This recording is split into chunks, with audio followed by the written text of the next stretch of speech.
స్నేహితులు ఒక నాటకం ప్రదర్శిస్తున్నారు.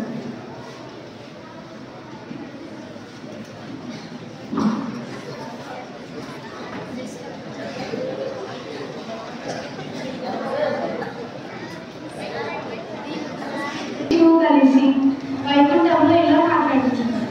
నాదా, ముల్లోకాల్లో మీపై మంచి భక్తి కలిగిన వాళ్ళు ఎవరంటారు? నీవే చెప్పు దేవి. మీకు తెలియకనా?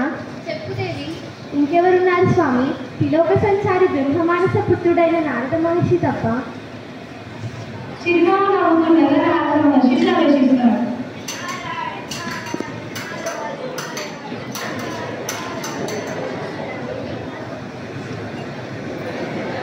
అమ్మా, అయ్యలు నా పేరు పలుకుతున్నట్లున్నారే, ఏమి విశేషం? నా మహద్భాగ్యం.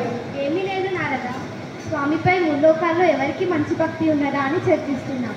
ఇంకెవరున్నారు? నారద మహర్షి తప్ప అని అన్నాను. ఇంతలో మీరు వచ్చారు.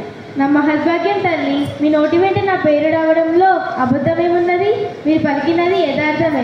మీరేమంటారు స్వామి? మీ చిరునవ్వులో ఆంతర్యం ఏమిటి? ఏమున్నది నారద? అదిగో అటువైపు చూడు.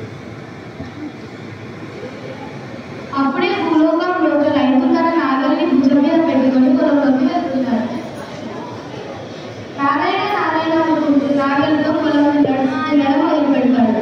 అవకాశం దొరికినప్పుడు నారాయణ నారాయణ చెప్పిస్తూ ఉంటాడు. ఇంతలో మధ్యాహ్నం అవుతుంది. రైతు భార్య అతనికి భోజనం తెస్తుంది.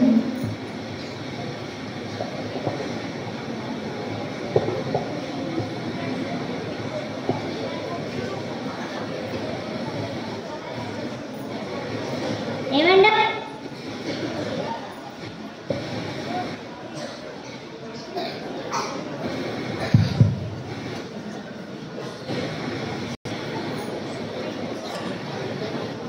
ఏమండి?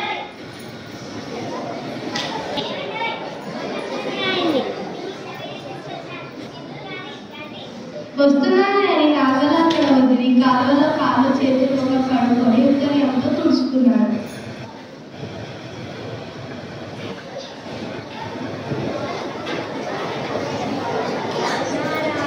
భోజనం చేసే ముందు నారాయణ అని స్వర్ణం ఇద్దరు కళ్ళ కడుక్కొని తింటాడు.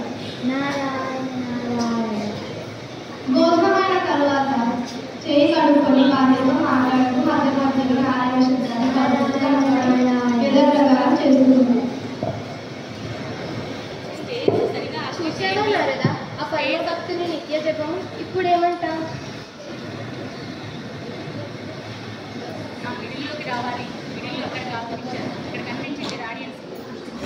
ఏముంది స్వామి, తన పని తను చేస్తూ మధ్యలో మీ నామం జపిస్తున్నాడు. నేనేమో నిరంతరం మీ నామస్మరణ చేస్తున్నాను. మీరే చెప్పండి, ఎవరు నిజమైన భక్తుడో? లేదు నారద, నీ పని నారాయణ స్మరణ చేయడం మాత్రమే. దానికోసమే నీవు ఉన్నావు. కానీ రైతు మాత్రం పొలం దున్నుతూ, పంట కోస్తూ, నాట్లు వేస్తూ, అవకాశం దొరికినప్పుడల్లా నారాయణ స్మరణ చేస్తూ ఉన్నాడు. ఇప్పుడేమంటావు నారద? నీవు గొప్ప లేదా రైతా? అవును దేవా, మీరు చెప్పినది నిజమే. ఇంతవరకు నిరంతరం నారాయణ నామస్మరణ చేస్తూ నేనే గొప్ప అనుకొని అహంకరించాను. ఇప్పుడు అర్థమైంది రైతు గొప్పవాడని. నా అహంకారం పటాపంచలైపోయింది. ఈ కథలో మనం తెలుసుకున్నది ఏంటంటే, ఏ పని చేసినా శ్రద్ధతో భక్తితో చేయాలి.